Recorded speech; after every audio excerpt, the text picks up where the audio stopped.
باباجان یک جوان پسر خواب بیند که با مادر خودش همخوابه شده است. این چی معنی دارد؟ سوال دیگر: استاد من تسبیح زیاد میگردانم، بعد طرف آسمان صوف میکنم، در حق پدر و مادرم میگویم، این درست است یا نه؟ بسم الله الرحمن الرحیم. الحمد لله رب العالمین و الصلاة و السلام علی رسوله الکریم و علی آله و صحبه اجمعین. الله مهربان دعا میکنم که خداوند میل‌های شما را، محبت‌های شما را با به سوی دینش زیاد بگرداند. و از خدای مهربان خواهان او هستم که خداوند بیماری ها شفای کامل دهد. مهاجرها و مسافرهایی که از این ملک ما هستند، خدا همگی تان کاراتون در برار برکت دهد. سختی ها و مشکلات هاتون با فضل کرمش دور گرداند. و امروز که بسیاری شما سعی و تلاش دارین که خاندان تان بیاین، به وطن تان بیاین، خدای مهربان این ساعت ها و این روزها را هم برای شما آسان گردانم. و اینم که سببش این دردی بگیم بیماری عالمگیر شده است، خدای مهربان این درد هم از بالای جمیع عالم، از جمیع مردم خدای مهربان دور بگردانم. و خدای مهربان دعا میکنیم که خداوند در این ملک ما، در این دیار ما همیشه خوشی ها و همیشه خوبی ها را بردوام نگه دارد. برادران عزیز و گرامی، یک چند سوال هایی هست که میخواهم جوابش را با سمع شما رسانم. الحال انشاءالله شروع میکنیم. بابا جان، یک جوان پسر خواب بیند که با مادر خودش همخوابه شده است. این چی معنی دارد؟ برادران عزیز و گرامی، این خوابه ها بسیار خوابه های زیشتند. وقتی که آدم در خوابش میبیند با فرزندش، با مادرش، با یگان نزدیکش، یا اصلا خواب میبینه که در همین خوابش مثلا همین کارهای فحشا و کارهای زیش داره، البته یک خوابهای خوب نیست. ولی من برای شما راههای خلاصی از اینا میفهمونم که برادران عزیز و گرامی، اگر شما موافق به سنت خواب کنین، انشاءالله خوابها را شما نمیبینید. یعنی شما پیش از خواب کردن حتما برادران عزیز باید پای به طهارت باشید. پیش از خواب کردن حتما شما نمازهای خفتنتان باید خوانده باشد، طهارت داشته باشید. چی مقدار قوت داری؟ 1 ورق 10 ورق از قرآن بخوان. همچنان ما ذکرهای شب داریم، ذکرهای شب ما بکنیم، موافق قوت ما قرآن بخونیم، نماز ما نخونیم، طهارت کنیم. آمدیم در بالای جاگه خواب ما، وقتی با طرف راست خواب میکنیم رو به سوی قبله، کلمات های زیل باید بگیم: بسمک اللهم اموت و احیا.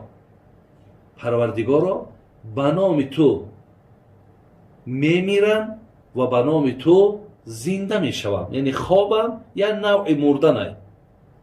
خدایا به نام تو میمیرم و به نام تو زنده میشوم. بعد آنه که ما برادران عزیز از خواب بیدار میشیم، الحمدلله الذی احیانا بعدما اماتنا. پیامبر ما نبی میگه بعد آنه که وقتی از خواب بیدار شدی، در حال چیکار کن؟ بگو که حمد و ستایش ای پروردگار، تو را که بعد آنه که مرا میرانده بودی باز زندم کردی. پیش از خواب برادر عزیز باز شما قاعده های سنتی داریم. سوره اخلاص، قل هو الله احد. سوره معوذتین میگیم، قل اعوذ برب الفلق، قل اعوذ برب الناس. همچنان آیت الکرسی بخوان، در دستات دم کن، یعنی شوف کن، تمام بدنت بمان، تمام بدنت. بعد از آن برادر طریقی که گفتم غلطیده خواب کن، کو ببین همین خوابها را میبینی یا نه؟ این خوابها از حسابی که برادر عزیز طهارت نداریم، نمازامون خواندگی نیست، موافق با سنت خواب نکردیم، کلمات های زیلی که برای خواب کردن است نگفتیم، انا بعد در خوابهای ما و شما دیگر انم خیلی هر یک جین و هر یک مقصد همین گویم از اولاد شیطان و اینها داخل می شوند و بعد هم خیلی هر گونه خوابها و هر گونه فکرهای ما و شما را هر طرف می برد. گاه از جامون داد گفته می خیزیم، گاه ببین خوابهای دهشتناک می بینیم. برای چی؟ به خاطر که با موافق سنت خواب نکردیم یا آن چیزهایی را که پیش از خواب کردن در کار بود ما و شما نکردیم. برای همین بعد به هم خیلی بلاها ما و شما دادر عزیز و خواهرای عزیز مبتلا میشیم. آنچه که من گفتم موافق سنت همین ها را کنیم. پیامبرمون پیش خواب کردن تمام چراغا را خاموش میکرد. امروز اکو چراغایی که بود امروز بگیم همین سویت های، همین سویت همی کشیم، سویت ها را همه رو پیامبر هر دری را که میپوشید بسم الله گفتم میپوشانید، هر ظرفی را که دانکش میپوشانید بسم الله گفتم میمون. میگو وقتی اگر با بسم الله در بپوشی، با بسم الله ظرف دهنش بپوشانی، جین همون را برداشته وی کردن نمیتونه یا در همون یگون زیان و ضرر دادن نمیتونه. اینها را حضرت میکرد و بعد میامد خواب میکرد. ولی بسیاری برادرها از ما میپرسن که همین در خواب کردن یعنی تنه لوچ خواب میکنن. این هم از نگاه شریعت اجازت نیست. موافق سنت باید ما ایزار هم داشته باشیم، یعنی ایزارهای سبکی که هست وقتش در میدوختن شلوار میگیم، همچنان تهپوش مانم یک کرتاکای مقصد همون سبککایی که بود آستیندار او را میپوشیدن. حتی توصیه هست که بعضی عرقچین های تنوکی بود که سراشون را مردم میپوشانیدن خواب میکردن، زیرا هر جایی را که اگر میگه همین جین لوچ بیاوه همونجا را میساس میکنه، همونجا را مقصد دستش را میماله، بعد امکان دارد که انسان ضرر ببینه. برای همین شما یعنی در حالت آریان، در حالت لوچ در جاگاه خوابتون خواب نکنین، زیرا اینم از تعلیمات دینمان نیست برادر. بس هر آدم هزار فلاکت های در همین حالت خوابی که مثال یک زمین می جنبه، بین از جات بلند شیدن در با او شکلی که تو بیرون میشه خواهی نخواهی خود هم ناراحت میشه. یعنی باید آدم همه وقت در حالت تیاری باشه. ممکن در همه حالت خدا جان تا بگیره. وقتی میان میبینن تو لوچ مثال در این جاگاه خواب جان تا گرفته، گمانهای بد در راست پیدا میشود. برای این هر تعلیماتی را که اسلام کرده برادر عزیز این به خیر جان ما و شما، این برای آبروی ما و شما. الهی مهربان توفیق دهد شما خواهی که از این خوابهای زیشت خودتون دور کنین، انا همین راهها قطعی خواب کنین که ببینین که خواب میبینین یا نه. حتی من یک از باب فضایل بگیم، حتی یک حدیث آمده است میگد که هر کسی که اگر با طهارت خواب کند نفس چند نفسی که میبراری همش در حساب تسبیح میرود. یعنی نفسی تو سبحان الله های، نفسی تو الحمدلله های. کسی میگه دویم درجهش، کسی اگر با طهارت خواب کند جای خوابش حکم مسجد داره، یعنی تو در مسجد نشستگی. سیوم فضیلتش کسی اگر با طهارت خواب کنه همون آدم چند ساعت خواب میکنه، 7 ساعت خواب میکنه، 8 ساعت خواب میکنه، همچنان است که او در نماز ایستادگیه. تصور کن که تو 7 ساعت جای خواب مسجد باشه، تو در درون مسجد 7 ساعت نماز خونده، 7 ساعت تسبیح گفته. لیکن کسی اگر در همون حدیث خواندم کسی اگر به طهارت خواب کنه همچنان است که در قبرستان خواب کردگیه، یعنی برای یگان نفع و برای یگان ضرری نیست. یعنی ضرر دارد ولی یگان فایده مقصد از این فایده‌ای که گفتم از همه اینا این محروم میشه. بعد خواب کردن هم برادرای عزیز انا گفتیم که طریقه هاش باید با طرف راست خواب میکنه رو به سوی قبله. بعد در دوام خواب اگر وای جاش عوض هم که شود پشت هم گردد اینجا در دیگه باکی نداره. دویم خواب کردن دا میگن باید با شکم خواب نکنی. آدم هیچ وقت باید با شکم خواب نکنه، پشتش مثال طرفی بالا باشد و شکمش مثال طرفی زمین نباشد. خواب کردن یا با پشت خواب کنین یا با پهلو خواب کنین. طریقه های درستی خواب یعنی همین است. پیامبر از همین من کرده. یا اینکه خواب کردن دا پاتا در بالای پاد مانده خواب کردن هم همینجا میگه کشفی سطر میشود. به همین خاطر همین هم حضرت گفتن از همین که طریق خواب کردن خودداری کنین گفتن. بعد خواب کردن ده هم پاهاتون طرف قبله نکنین، زیرا قبله شعار مسلمان ها هست. یا اگر طرف قرآن باشد، کتاب های اسلامی باشد، او طرف هم پاهاتون دراز نکنین. لیکن در خانه که اگر قرآن باشد، خواب کردن، هم خوابشیدن ایناشی چی باکی نداره. این است برای یک کترک معلومات در گردی همون طریقه های خوابی که پیامبر ما کرده است. انشاءالله همین خیلی خواب کنید شما یگان بلکه خوابه های بینیهت زیبا میبینید.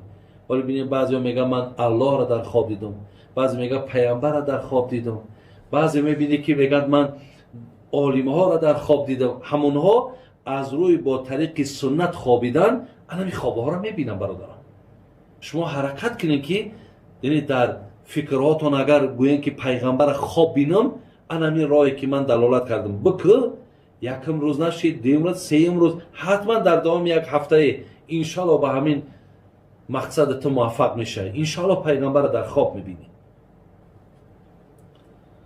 سوال دیگر، استاد من تسبیح زیاد میگردانم بعد طرف آسمان صوف میکنم، در حق پدر و مادرم میگویم این درست است یا نه؟